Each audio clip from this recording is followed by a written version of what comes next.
मतमोजणीला अवघे काही तास शिल्लक राहिलेले असताना कोल्हापुरात काँग्रेसचे उमेदवार शाहू महाराज छत्रपती यांच्या विजयाचे बॅनर्स झळकलेत। शहरातील मिरजकर तिकटी इथं हा बोर्ड लावण्यात आलेला आहे। कोल्हापूर शहरातील वारे वसाहत संगर गल्ली फुटबॉल क्लबच्या कार्यकर्त्यांनी हा बोर्ड लावलेला आहे। कोल्हापुरात शाहू महाराज छत्रपतींच्या विजयाचे फलक झळकलेले आहेत। एक्झिट पोलच्या अंदाजानंतर आता कार्यकर्त्यांमध्ये उत्साह पाहायला मिळतोय आणि याचाच आढावा घेऊन उत्साही कार्यकर्त्यांशी बातचीत केली आहे आमचे प्रतिनिधी प्रताप नाईक यांनी।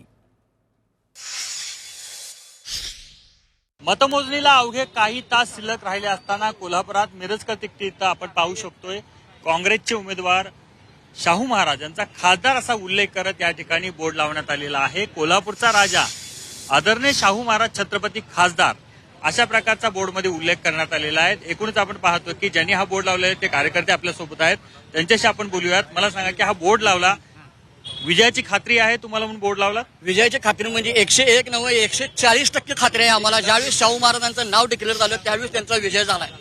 फक्त लीड घ्यायचं हे एवढा विषय होता, पण ते पण लीड बघितलं, प्रचाराची धुळा बघितला तर कमीत कमी 3 ते 3.5 लाखाच्या पुढे शाहू महाराज या आघाडीवर असतील आणि पहिल्या फेरीपासून ते 31 फेऱ्या म्हणतात, 31 फेऱ्यापर्यंत ही लीड कायम राहणार आहे असा आमचा।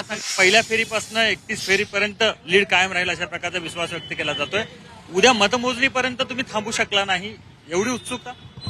कारण शाहू महाराजांना जे लीड पडले, एवढे मोठे पुढारी येऊन मंत्री येऊन काही तर ठाण मांडून बसले होते, पण बंटी साहेबांच्या पुढे काहीही त्या लोकांचं चाललेलं नाही। त्यामुळे 100% शाहू महाराज 3 ते 3.5 लाखाच्या लीडने निवडून आले हे आज जाहीर करतो। याच बोर्डवर काय ती लोकसभा, काय ती विधानसभा आणि काय ती विधान परिषद, फक्त एकच बंटी पाटील साहेब अशा प्रकारचा उल्लेख करत सतेज पाटील यांचं देखील या ठिकाणी कौतुक केलेलं आहे। एकूणच आपण पाहतोय की उत्साहाच्या भरात कार्यकर्ते काय काय करू शकतात हे आपण या ठिकाणी पाहिलेलं आहे।